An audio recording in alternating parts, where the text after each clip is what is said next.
महाराष्ट्राची कुलस्वामिनी आई तुळजाभवानी देवीचे मंदिर हे संपूर्ण महाराष्ट्राचे कुलदैवत आहे। गेल्या कित्येक वर्षापासून काही मोजक्याच कर्मचाऱ्यांवर मंदिर संस्थाचे कामकाज चालत होते। हे कर्मचारी राज्यासह परराज्यातील भाविकांना देखील सेवा देत होते। त्यामुळे मंदिर संस्थान प्रशासनावर कामाचा प्रचंड ताण येत होता। मंदिर संस्थानचे अध्यक्ष तथा जिल्हाधिकारी डॉक्टर सचिन ओंबासे यांनी पुढाकार घेऊन हा ताण कमी करण्यासाठी नोकर भरती प्रक्रिया राबवली। या भरती प्रक्रियेमुळे आता मंदिर प्रशासनाचा कामाचा ताण कमी होण्यास मदत होणार आहे। मंदिर संस्थाच्या वतीने राबवण्यात आलेल्या नोकर भरती प्रक्रियेतील 30 उमेदवारांना जिल्हाधिकारी डॉक्टर सचिन ओंबासे यांच्या हस्ते श्री तुळजाभवानी मंदिर प्रशासकीय इमारतीतील सभागृह येथे आयोजित कार्यक्रमात नियुक्तीपत्र देण्यात आले। यामुळे श्री तुळजाभवानी मंदिर संस्थानची प्रशासकीय गतिमानता वाढण्यास मदत होणार आहे।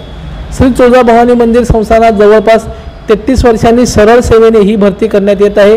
श्री तुळजाभवानी मंदिर संस्थानच्या वतीने मार्च महिन्यापासून भरती प्रक्रिया राबवण्यात येत आहे।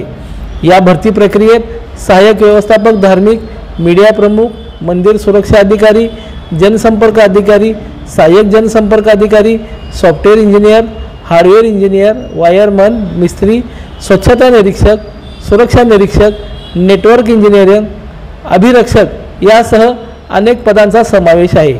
लोकदर्शन मराठी चॅनलला सबस्क्राइब करा, बेल बटनला क्लिक करा व लाईक करायला विसरू नका।